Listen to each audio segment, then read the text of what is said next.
చెప్పండి, మీరు ఏదైనా అడిగితే కదా. చాలా బాగా జరిగిందండి.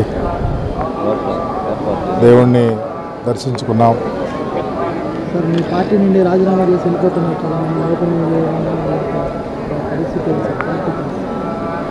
పొలిటికల్ పార్టీలో ఉంటారు, వెళ్తూ ఉంటారు, అవన్నీ కామనే.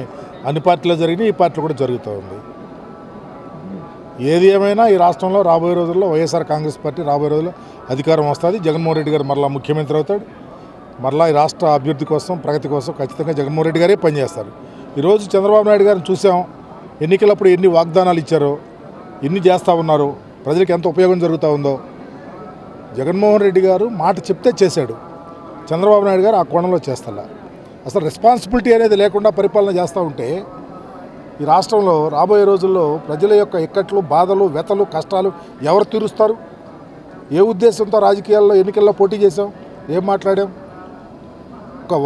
ఒక మాట మీద నిలకడనేది ఉందా? ఒక మాట మీద నిలబడే పరిస్థితి ఉందా? చంద్రబాబు నాయుడు గారు ఎన్నికలప్పుడు ఏం చెప్పాడు? ఏం జరుగుతూ ఉంది? ఏ వ్యవస్థ ఎట్లా పోతా ఉంది? విద్యా వ్యవస్థ ఏ విధంగా వెళ్ళిపోతా ఉంది వెనక్కి? జగన్మోహన్ రెడ్డి గారు విద్య కోసం ఎంత ప్రయారిటీ ఇచ్చాడు? ఎడ్యుకేషన్ సిస్టాన్ని ఏ విధంగా తీసుకొని వచ్చాడు? ఈరోజు పూర్తిగా గాలికి వదిలేసి అబద్ధపు మాటలతో ముందుకెళ్తా ఉన్నాడు. ఖచ్చితంగా ప్రాయశ్చిత్తం అనుభవిస్తాడు. జగన్మోహన్ రెడ్డి గారు మరలా ఈ రాష్ట్రానికి ఖచ్చితంగా ముఖ్యమంత్రి అవుతాడు.